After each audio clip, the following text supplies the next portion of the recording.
Keria's Bard.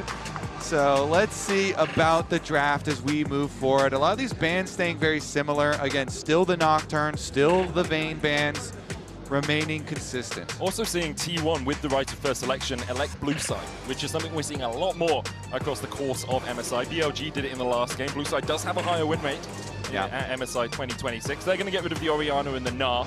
As on the side of BLG, it is Nocturne and Vayne alongside Xin Shao. So probably Oner's the best two junglers taken out of the pool. Interesting. So still the Jarvan and the Pantheon floating around for the AD jungle options. True. Still definitely some good ones. If you want to go team fight, the Wukong, and we mentioned like Wukong Annie combinations can be very, very powerful as well for some good engaged team fight options. So there's still quite a few angles for both these teams. They have used very prevalently before. The Rumble ban as well for the top lane, so a little bit of extra focus from T1. So BLG just look for the Ryze here. It's available. We've seen some Taliyah answers, but Cassio's already out. And Nivea is also a possible answer that Faker has played 9 times this split. Yeah. I mean, right now, Ryze is in a really, really strong position. But as you say, the Taliyah, a lot of people have been using into it. And you could combo it with a Pantheon jungle. The point and click is so good. And the double globals are also very powerful. So a couple of options we can go into. It's another undefeated champion, though, for Knight. This Ryze, like, he has a ton of them. Obviously, his Orianna there as well. But his Ryze is 100% win rate across 4 games with a 13 KDA, Kobe. Like, he just doesn't die. His stats, by the way, I feel like we can read almost any stat for Knight for this split. Yeah. And it's gonna be insane. All right, there's the Wukong we were looking at. Let's see if they actually do pair it with the Annie or if they wanted to do the Taliyah answer. See where they go for now. With the Rumble and the Narban, there's the Zaahen. Okay. Lock in their top side. Zaahen going over to Doran. And now BLG likely to look towards their jungle to make sure they get 2 pinched. Bins Jax, a signature pick that I, as a European, have nightmares about many times across the years. We have seen, and I'll just put it out here right now, some support Jax making its way onto the Rift. The expectation, of course, is this is top lane. Yeah, especially like that's a specific counter pick if you're playing into another support that is auto-attack based or something. And since Camille's already fearlessly banned, this bad boy is going into Bin's hands for sure. And the Qiyana with the jungle monster modifier buffs that she got, like, is already hard to outsmite Qiyana. But she could be very potent in the team fights with her combo, as well as being really annoying to try and have smite battles against. So Qiyana locking here for Shen as well. T1 probably going to look towards mid. Annie Wukong, you've already talked about it. Yeah. The fire and wind combination with the Tibbers and the Cyclone. Such good point-and-click CC. We just need Earth and... I can't remember the last one. Water is the one, yeah. The Avatar. We're having the full Avatar state. Yeah. It'll be great. Great movie. Great movie. Also, I feel like you could come up with a fire name with a cyclone that's on fire with the any combination. But we should go over part of the reason, for other newer viewers, why this combo is so frequent. Sure. Is because not only are they different damage types, but having a knock-up rather than having too easy of a Merc Tread angle is always really nice. So Annie, of course, relies a lot on the stuns and the big AoE stuns, and then Wukong can give you your AoE knockup. Quite nice that Zaahen also has a little single target knockup for himself, and he has a little pullback with the displacement. So we'll see into Bin's Jax. It is obviously legendary champion player combination, even though this split he's only played it the 1 time. And let's look at the bottom lane medic. So often now we've been just rounding out the bottom lanes to deal with all of the topside power that they have seen. And a lot of these, supports have been about roaming and affecting the rest of the map. And so there's the Seraphine ban. The analyst desk wanted to see it, but T1 forced to ban it themselves. They don't want to hand over a bottom lane with too much more CC, because they're already looking at some very high damage on BLG's side. Yeah, that they are. The Qiyana alongside the Jackson Ryze is going to put out a huge amount of DPS. Last ban for BLG. Could look towards something like the Caitlyn Instead, they'll go for the Lulu to get rid of hyper carries for T1. Like Yanara Lulu, obviously the first one that jumps to mind when you see that Lulu band away. And Zeri. Peyz has been styling on us with the Zeri. I experienced it a little bit. I won't say firsthand, but I was pretty close here to the stage as Peyz was running over us with that one. And the Senna, even with the nerfs, everybody's still been on the Senna train. So see if we get a little bit of Senna action here. Of course, the Nautilus was already played, so you don't get that classic combination. But you know, Keria is definitely one to play pretty much anything with it.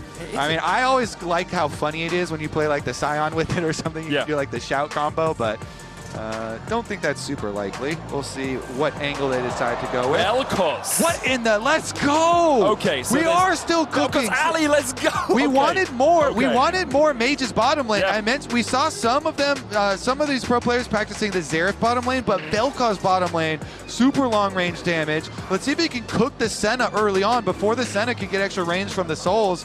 In lane here, Viper. Oh my goodness. Viper was always a player too that had such a wide and diverse champion pool, played for so long back in the previous metas when we had mages.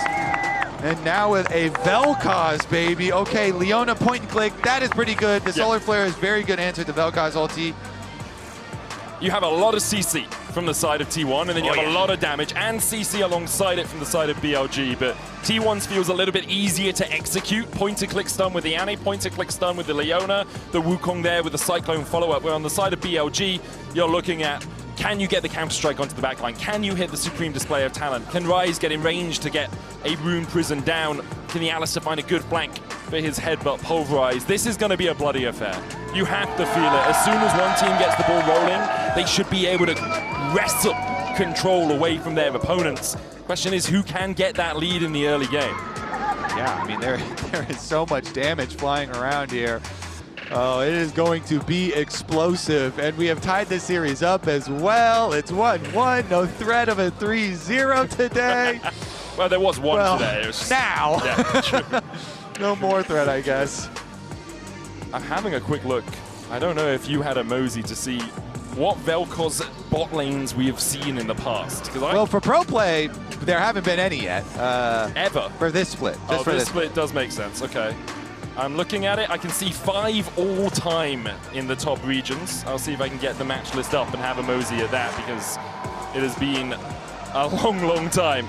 And I did think when we got into that portion of the draft, maybe it would be something like a Mel, but instead the Vel'Koz with that Plasma Fission, with that extra range. If you're looking at the top 4 regions, oh yes, the spaghetti skin. Oh. It's like squid ink spaghetti with the chroma. True.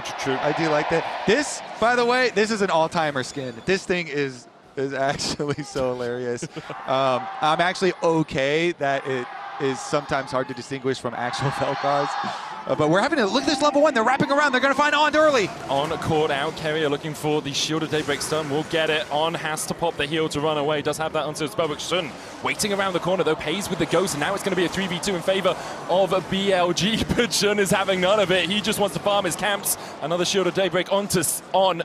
Forces him down to half health, and T1 winning out on the early trade. Such good movement from the T1 bottom lane there. Peyz, no hesitation, he pops the ghost. He positions very aggressively. He walks up, he keeps dodging abilities, and the T1 bottom lane got a big, big health chunk advantage. However, Shun, after the blue buff, he's gonna go walk over the T1 ward on Raptors. You can see it on the minimap right now. He's moving in, and Faker wants to protect those Raptors. He's gonna harass Shun while he's on them, gets the stun, and the electrocute proc for a little bit of extra damage.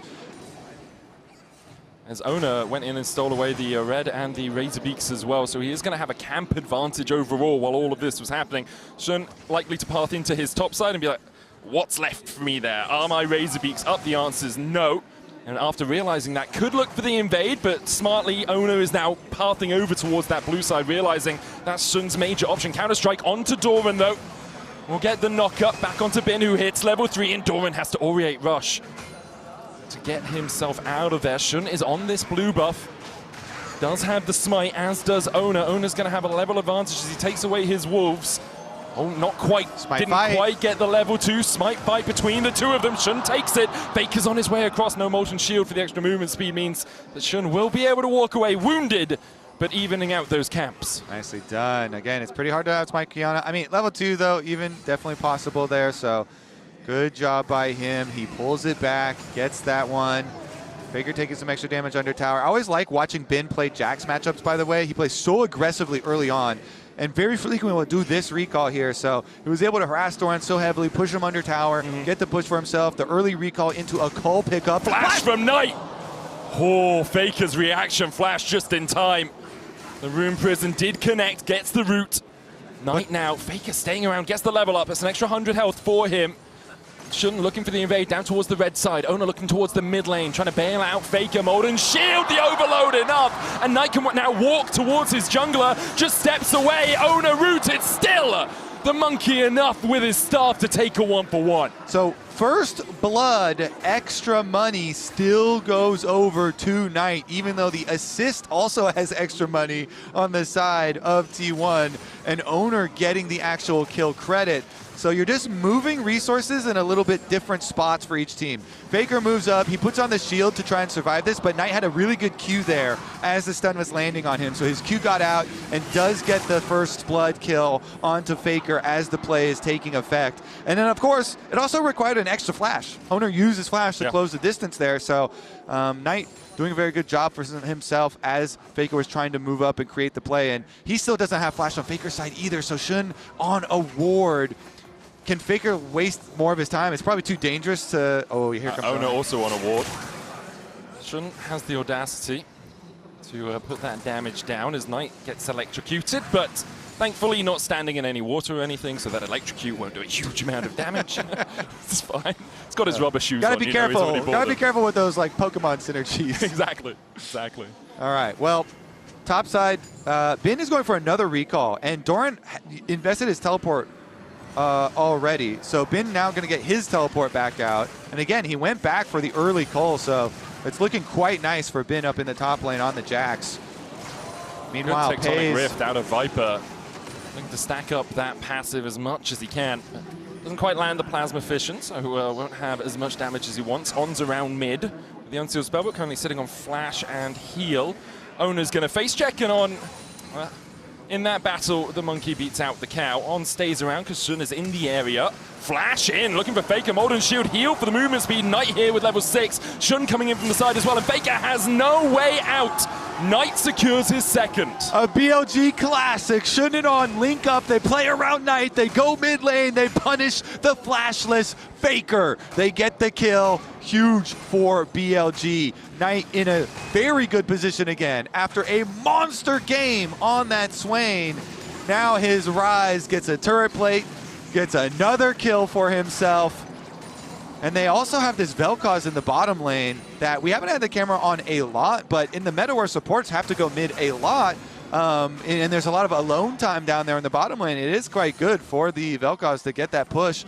And Viper was working away at that first turret plate. It's very close to going down. Yeah, as you said, it has a huge amount of range compared to the Senna early game at least as well, before you get towards those 100, 200 stack marks. So because of that, Peyz has to play so safely, so far back that Viper can just continually step up. Tibber's used in the mid lane just for a little bit of push here on tonight. Exactly. Range and AoE, the two key factors here for really good isolated laning. So you can get the push, and then once you have the push, you also get to harass them and poke them under tower. So really, really good pick in isolation. The problem would come, of course, if you get a Leona engaging on you and you get ganked and stuff like that. But as of right now, it is looking quite nice for them. He does get to the early level 6. And that problem is the same for a lot of mages. Like if you pick Mel and then Leona solar flares him as well, he's in just as precarious a situation, right? So I like the Vel'Koz leaves Mel open for later on in the draft. We'll see what BLG can do with it in this game. They currently have a 1.6k gold lead. Most of that sitting on Knight in the mid lane, who's 700 gold ahead himself. Nice Organic disintegration ray onto Peyz as he tries to step back. Has him not quite procced. The second time from Viper. Great combo, as you say, and now Peyz down at 300 HP under this tower. Yeah. They get the shove again, so they've got bot lane priority, and that means, guess what? Mid lane, you have to respect it. Jungle, you have to respect it because On is here. On has free time. Keria trying to match. Peyz. Not quite able to get connected there from the tectonic disruption with the knock-up.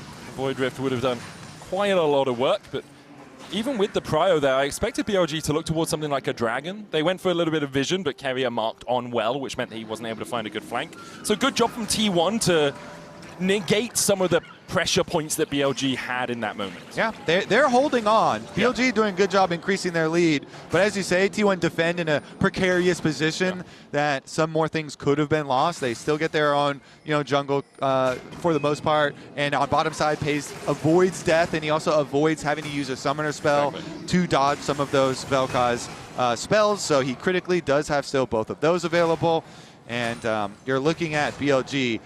How can they progress in snowball? A lot of this is Bin having, very good matchup for himself with his Jax, playing it really nicely into Doran with his early call and his huge CS lead and constant pressure there. Still, despite that, they only get the one grub for BLG, and Oner's going to be able to move in there with Keria. They push him out, and then they get the other two for T1. Knight was moved down towards the bottom lane as they tried to play around the grubs. You want extra man advantage in mid lane, so you have Viper across there. Faker's going to be able to match into Viper, though. Just needs to dodge away from those plasma fissions, and we'll see the swap coming back as Viper goes down into the bottom lane. And it plays really nicely into BLG's plan for this game. Their side laners are going to be very powerful, Ryze and Jax. And with Knight getting those early kills, getting that Q out and getting the first blood kill onto Faker was very, very critical. And then these repeat plays where he gets On and Xun ganking for him and playing around mid are critical. And now it's the punish, right? Faker has no flash. He'll always have a stun. He can use Tibbers to try and push out the wave. But does Xun come back? Does On come back? Or can Knight just 1v1? With the Rune Prison, he has a lot of damage already. On here for the push out to make sure that Faker has to stay around. Because they're doing the Dragon as well, you want to make sure that Faker can't just, go TP back in with an extra item. He needs to be occupied, which allows Xun the free time, knowing there's no threat from the mid lane. Okay, so mid stage of the game approaching fairly quickly, almost at the 10-minute mark, as BLG had a very strong and smooth lane phase for themselves. A couple of fun early kills, but Bin, again, getting this presence here, goes in for the trade onto Doran, waving a pretty good spot for himself as well. And they're keeping a lot of deep vision through jungle. So you just saw Oner there, the Wukong going for his red buff. Guess what? They've got that deep ward in the jungle. They see the whereabouts of T1 support and jungle. Keria just passed over the Raptor ward that BLG have as well. So they can keep track of those playmakers, and that allows Bin to constantly continue to go for these trades in the top lane, uninhibited. Meanwhile, Knight himself is just nursing this 1,000 gold lead and constantly threatening, hey, I could realm warp over to you as well. This is so often how BLG win. They just get pressure in their two solo lanes. Viper is able to neutralize bot in whatever manner that means. And because of the pressure, they just slowly eke the game away from you. Sometimes they don't push the tempo as much as they could, but often they are very good at just incremental. Two minions per wave you miss, and I get. You're just slowly building up that extra gold. An extra plate here or there.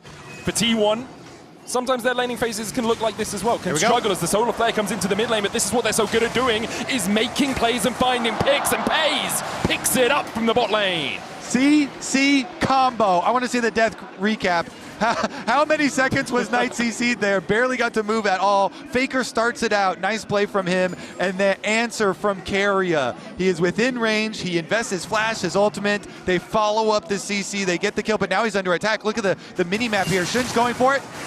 Looking for the damage here onto Faker. Supreme display of talent. Doesn't get the CC, but On is there to close it out as Faker falls to the Alistar. Mid lane is just a playground for jungle and support for both teams. It's jungle and support difference always. Constantly there. Constantly there. T1 gank it first. They get the kill, but then BLG gank it right back. It's a risk for Doran as well. He's underneath this tower. Cultivation of War, that passive, nowhere near stacked up for him. You can see Keria moving out on the map as well to try and track where On has been. On, Did get spotted on vision. Shun is here as well. No supreme display of talent for the Qiyana. Is Oner just out of vision right now? TP in. BLG look for the engage. Unbreakable Will popped on the Alistar. Grim Deliverance coming out from Doran as he tries to dash away. Oner here for the fray, but look at the damage coming out from that Vel'Koz. Shun takes one, and BLG just able to walk out with a single kill. Interesting, yeah. They do have Viper teleporter all the way up here. If you're looking at the Senna, though, is going for a recall for Peyz. So Static Shiv, he didn't have a Static Shiv previously, so he's like, all right, it's going to take way too long for me to try and continue push on bottom side. So I'm just going to get my Static Shiv first here, and we're just going to have to accept the death of Doran. I was expecting a lot more out of that play, I'll be honest. I thought Oner coming in would be able to change it, but then you have to look at that ultimate timer. Didn't have the Cyclone. If he does, a very different state of affairs under that top lane tier 1. I mean, it's been rough for Doran here. Bin now finishes Trinity Force, so he is paid off. His call has been popped, his lane has been ganked, and he is looking dangerous. Level 11 for Bin with his Trinity Force power spike. It was already looking pretty tough there for Doran, but after getting ganked and now no ult, no flash, no teleport on him. Yeah. I mean, it's looking pretty tough for all of T1. Let's be honest, let's not mince our words. An 88 gold lead is the only bit of blue I see amongst the sea of red down towards that bottom side. 1,000 gold lead for Bin, 1,000 gold lead for Knight. Even On has almost 550 gold ahead of Keria. He's got his locket complete. The item spikes are going to be so much quicker for BLG. And here's another look at it. BLG, they're going to just run over this play. Full overload, 5 members, teleport over, roam here from Knight. On can easily start it out. Alistar can just tank for days, so they have plenty of damage, and they can follow Doran. Yeah, he uses ult for one side, uses the flash, but you're not getting away from 5 members and a Vel'Koz ult. It wasn't actually Viper's damage in the end. It was a Voltaic Cyclosword from Shun that got that big burst bit of damage. And in the end, like BLG, as you say, just overman them, outnumber them in the top lane. And with these comps, if T1 are to find salvation, it has to come in the form of team fights. BLG are set up with such good side laning opportunities. Again, I have to stress this, but here we go. BLG Viper locks in the first bot lane of Vel'Koz at a major event, as you can see there. Yeah. But yeah, I think it does have to come in the form of team fights for T1 if they're going to be able to, come back in this game, in this particular series, because BLG's side laning is just going to be so strong. It's a real struggle so far for T1 in the last couple of games. Shun going to start up the Drake. 15 minutes in, a little bit slow on a second Drake, and in fact, he's just running away from it. Viper will come across, and as the patience wears out, the Dragon will run back to the pit, but now with the TP in, it looks like BLG happy to restart it. Will be their second of the game, and Team 1 just waiting to find a way that they can use this wombo combo. It feels difficult for them overall, Kobe, to actually find a way to make their composition come online. Yeah, I mean, Peyz also only has 22 stacks here on Senna, because guess what? The melee supports are mostly roaming. They're not there, and it's very difficult to stack off of Vel'Koz in your lane when Vel'Koz is constantly pushing you in. So also going to be pretty far off of the stacking there. But here we go. Do BLG actually want to bring Bin? Because as of right now, he's staying bottom lane, and they just want the Jax to get the first turret on bottom side, even though T1 are able to get this Rift Herald. If BLG are able to get first turret bonus for Bin, that's quite nice. And none of their towers that low at all. In fact, T1 have only got 1 plate anywhere on the map so far. Bin takes the first tower, extends his gold lead to almost 2K. And he's going to be on that second item, pretty sharpish for T1. The fight that they perhaps wanted around Rift Herald didn't materialize. They are still trying to scale up. Double Triforce complete for Doran and Oner, but with Knight stepping forward, Rod of Ages stacked up. The Seraph's on its way. Doran might struggle to defend this. No one really on this side of the map for BLG, though. Means that Doran is a little safer. Knight steps back, though. Rune Prison overload, and yeah, Doran down at half HP. Yeah, so side lanes. I know I'm like, I keep bringing it up, but it's going to be painful. It's what we thought would happen, right? Coming into this series, the expectation was as Knight flashes in with the Rune Prison, gets pulled back with the Dreaded Return, tries to get out with the Realm War, but Knight just ints it under the tower. Shun with the Supreme Display of Talent will stop Oner, but with the clone and the flash and the Cyclone Shun with a good audacity across the wall manages to escape. On with a knockback onto Keria. Zenith Blade just whistles behind his back. Oner sees Doran getting the solo, and he's like getting real hypey with it himself too. Even though Qiyana has the extra jump and is able to escape. But yeah, Knight tries to make the play under tower here. Wants to go for the flash play onto Doran, who reacts very quickly, gets the counter kill for himself. Despite that, I still maintain I think it is going to be rough in the side lanes. However, that does give you that hope for T1. See what they can create with it, because Doran getting some money back is very big. Keria under attack for now, but should be fine. Does have to use the solar flare though. Wanted to make sure that Viper couldn't get close enough to tectonic disruption and get that knock up into the follow-up. Vel'Koz has a ton of damage when he gets his passive procced properly. BLG still 3.6k ahead, and as you say, it's still going to be difficult in the side lanes. When your hope is, hey, maybe Knight flashes under my tower and tries to kill me when he doesn't need to, that's not the biggest hope, in all honesty. That's a tiny pinprick, the end of a long, dark tunnel. And T1, though, do still have these engage tools. They still have great burst on their side. They still have a lot of CC on their side. It just feels like the game is slowly slipping out of their fingers. Yeah, and I think we might have to see them throw down the gauntlet at the next team fight. So here it is. So Knight, he gets the flux on him, and then he wants to go for the play. Q flash into the tower, and he gets W'd into the instant knockup from Doran, and they slap him down. They also, for good measure, Senna ultimate. Justified reaction, I think, because he didn't need to do it, is the other thing. He was already winning out that lane pretty handily. For BLG, that happens sometimes. Get a little bit overeager, take fights that perhaps aren't on exactly the terms that they want. Yeah. And it does slow down the game a little bit as well, because now Knight doesn't have flash. And so his side lane threat a little bit more difficult to actually execute. Deathfire touch ticking. Gotta get used to it.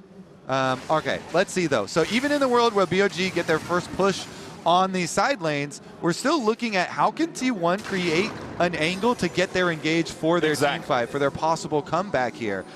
They do have a problem here as far as vision approaching Dragon, because BLG, as we just saw, thank you observers, have done a very good job setting up all of the roads leading to this Dragon. And shouldn't even lying in wait to see if anyone wanted to challenge Bin, but nobody wants to challenge Bin anyway. They don't have anyone who could take this 1v1, even if it's just a 1v1. So no one going to step up there. Doran's going to play patient at his tower. He knows. We'll have a look at the Coinbase gold grind between Bin and Doran. 2,000 on the dot, pretty much, and a lot of that coming from those towers. An extra K going in for Bin. 2 items complete for him as well, with the Triforce and the Sundered Sky. Yeah, money is one thing. And then when you have the actual weapons in your inventory, that's another thing too. So very dangerous there. And here comes the Dragon. Rifto is going to be put down by T1 in the mid lane.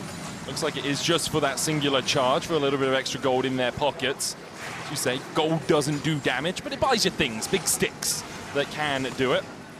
And the Drake should be pretty easily secured by BLG. You can see T1 not even contesting it. Faker relegated to a side lane to try and pick up any gold that he can off the map.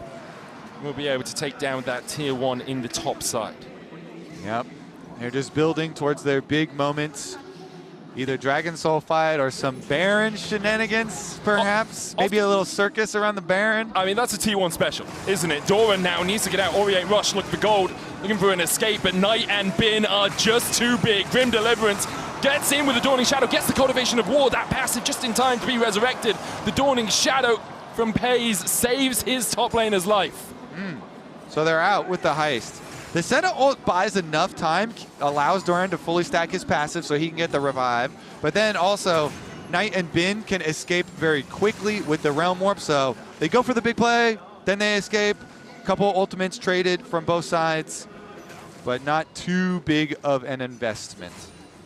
Just looking to clip his wings in the side lane if they could.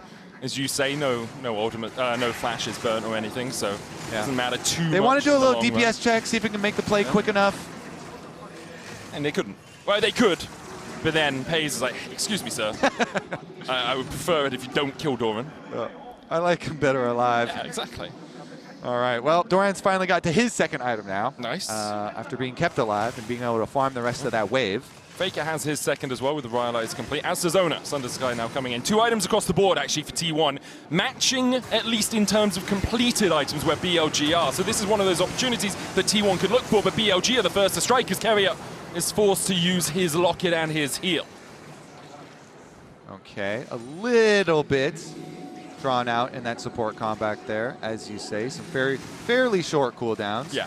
Meanwhile, T1 getting the push back on both the side lanes. Faker does get access to top lane. He's going to be able to push this first as Knight looks for a roam. Is Knight coming mid? Knight's coming. Knight's coming down. Keria goes in with the Zenith Blade. Solar Flare doesn't hit as the Zenith Blade misses as well. The Cyclone comes out from Oner. That's 2 ornaments burnt by T1. Did have to use the flash, did Shun, to get away. Counter strike. Not caught out and not countered either by the dreaded return. Lifeform disintegration. Ray is living up to its name. Eponymous, you could say, as Faker taken down to a 3rd HP. And Faker just teleported there, and then he just immediately gets zapped for 70% of his HP. Now he's going to have to go back to base. T1 down some decent cooldowns this time around. Good little feint there from BLG, making T1 use a couple of more small tools, but those little things do add up when you're fighting this team. Yeah. BLG very good. Even little cooldowns, they can definitely punish you for those. In terms of big cooldowns in that fight, though, it was Shun's flash, was the only massive one. Yes, Teleport, Solar Flare is down. Teleport too, as you say, Faker towards the mid lane. Knight's TP not down, and we do have a TP advantage for BLG because Viper is running it on the Vel'Koz. You can see how much BLG are investing around this top side. They know the Baron, a possibility for T1. Supreme Display of Talent lands the stun. Keria is going to have to flash the wall. And does manage to extricate himself. But that was a little greedy, it felt, from T1. Only Keria and Oner in the vicinity. Spotted on a ward as well. Keria will have to reset his recall position to get out. Second time T1 trying to invade to get access for vision around Raptors and leading over to Baron. And BLG still there, ever vigilant in their defense of their jungle. Now at the tower. It's the clone. Oner puts a bit of damage down onto On. So the devastating blow, not too much on that Alistar right now. Still about the same gold lead as it was 5 minutes ago. 3.7k here for BLG. And although they have managed a couple of moments of upping the tempo and that bot lane tower sits at only 2 plates, Bin hasn't really been able to force Doran too low recently, and now with Keria coming across, it might be Bin who's in for a world of hurt. Keria backs away, Bin does the same. Looks like it's just going to be vision for the T1 support. Yeah, a couple of times this series, Doran has been able to take down Bin with the help of some of his teammates. So threatening it again, but Bin respects it and backs off this time. Merc treads for both of them on both sides. Lots of CC on both sides, of course, so definite value there as we approach the dragon. Yeah, 30 seconds on this Drake. T1 trying to set up as much vision around it as they can because they know BLG will want this soul. TP coming out from Knight towards that mid lane as well. BLG do have the option of going for the Baron. It would only be T1's first dragon of the game. They haven't been able to secure that neutral at all. On puts a little bit of vision across the wall, and BLG actually slightly split here. Knight does have the Realm Warp to join up with the rest of his squad, but T1 are looking for him instead. They'll take the tower. That's the price for forcing Knight back. Shun going down towards the bottom side. BLG looking for a long, long flank, allowing Bin to push in the bot side. Knight coming in from the mid lane as well as T1 will start up the dragon. Yeah, BLG, they've got both lanes pushing, as you say, and T1 have the pressure. They're going to start DPSing this dragon, get it low. Shun could look for a steal. They're going to teleport in. TP from Bin. Shun trying to get across the wall, will manage to do so. Knight now has that flank position. Keria stepping forward, onto On. The stun onto Knight. Bin tries to jump onto the backline, and the Drake is secured. It's sold for BLG. Meanwhile, in the middle of the fight, Grim Deliverance coming out from Doran. The Dawning Shadow, this time not as much. His friend doesn't give him a massive shield. T1 forced back, and the size of the wallets for BLG will just force a T1 out of the fight. A soul in the MasterCard priceless moment and a kill on Doran. And BLG are calm in this critical moment. Shun able to secure it. The Dragon Soul acquired and the extra gold. You have to feel like this is now going to be an easy setup for Baron itself, and then they can use that to actually push on the towers and end the game. At T1, they have Knight by himself towards the top side of the fight. They land the CC, and they just can't burst him down. He's too tanky. Now has the Rocket Belt alongside that Rod of Ages and the Seraphs, and yes, he did have to use his flash, but BLG probably don't care too much. Ding, ding, let's go again. Round 2, this time at the Baron buff. T1, this is so often their playground, but 5K down, it's difficult to find the way into the fight. The Mega Blast Cone for Oner, as you say, no Cyclone, no ultimates. Tibbers up in 2 seconds time. Bin keeps Oner at bay. Faker trying to step forward, has the flash, has the Tibbers. Does he have a way in? Supreme display of talent with the Baron going over to BLG. Oner already dead. Faker trying to step forward, but even with Tibbers by his side, all he gets is a hug goodnight as his screen fades to grey. And the rest of T1 will join him in the death chamber. Route onto Peyz. Knight still chasing. Doran with a good pullback will slow up Shun, and Peyz may be able to walk away. BLG still on the chase. On goes on to Doran. Knight will follow suit. There's the Rune Prison. The disintegration ray burns through T1's hopes. Only Peyz left alive. And this game of the series has been all BLG. Pressure from the very beginning, and they're not even done. Peyz pays the price as Shun finds another, and as you said, in game after game 2, it is not only Knight and Bin who are stepping up. Shun is having an incredible series. It will be the inhibitor in the mid lane. 28 minutes in, the respawns coming out means that BLG cannot close this one out yet. Yeah, Shun able to get the last 2, secure them with that Qiyana. So much damage. And BLG, from the very beginning, I mean, having so much control. Knight still getting that first blood in the mid lane while getting ganked, then getting the repeat ganks. Let's catch up with this Baron though, because they're looking at the steal. Oner gets in, he's stolen so many objectives. He gets CC'd up so he can't combo with anything. So nicely done by BLG there. Shun's able to secure it, and then they clean up the team fight. But if we also look back at how we got here, the BLG solo lanes, this is the big question that everyone was like, how and who is gonna answer BLG solo lanes? And in game number 3, there wasn't an answer. No one has been able to stand up to that challenge. And BLG, although it was a slower early game, they eked out leads. Grim Deliverance being used by Doran in the picture. In picture as the Lifeform Disintegration Ray comes out. BLG able to force Doran away. Another ultimate down for T1. The inhibitor down in the mid lane for the next 3.5 minutes. This Red Bull Baron power play may just be a game-ending push. BLG with 3 towards this top side. Sun going towards mid, and Knight pushing through that mid lane. T1, I mean, it feels like you've got to pull the trigger at some point. You never know when your best moment to win the game was, but I can tell you every second that passes, it is becoming less and less likely that T1 find an engage that really, really satisfies them. For BLG, they can just do this. You've got 30 more seconds, you've got another wave of the Baron push, perhaps. T1 can hold off from losing another inhibitor tower, perhaps not Kobe.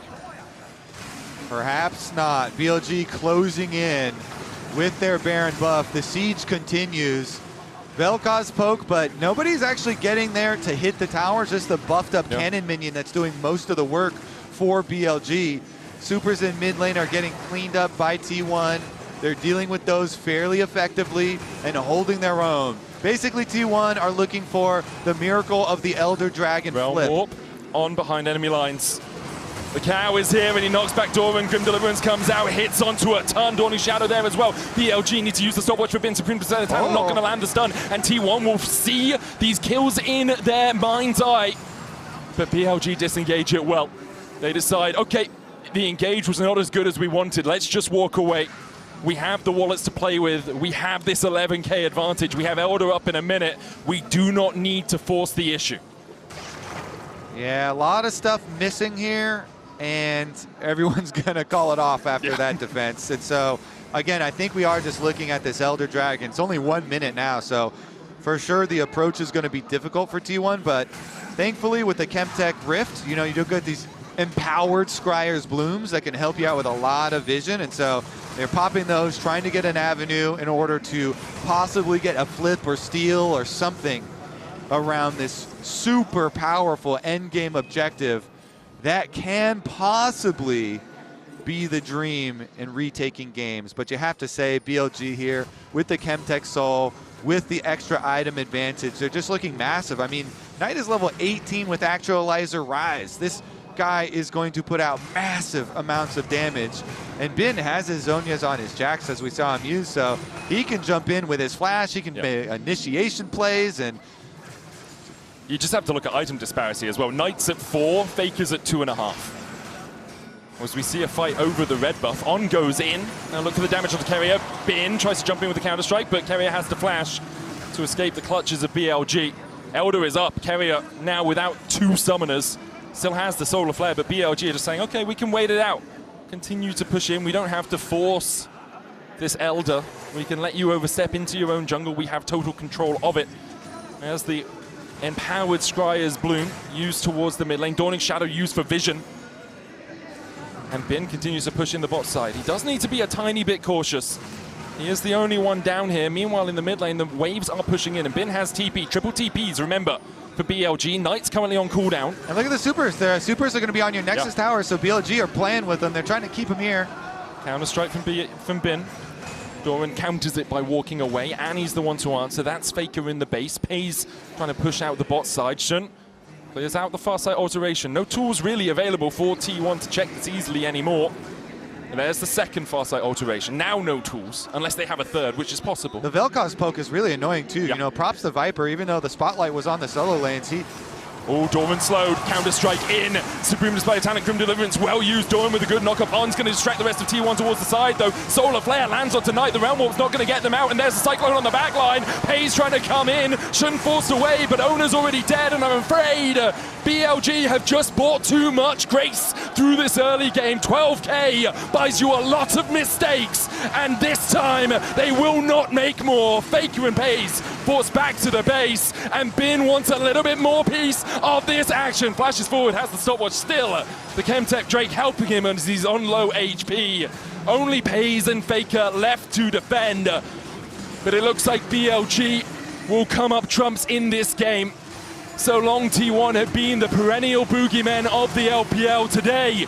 BLG tried to prove that wrong. Faker down. The Nexus Tower's next. As Peyz, once again, the last man standing for T1, and BLG bear him no mind as they go to match point.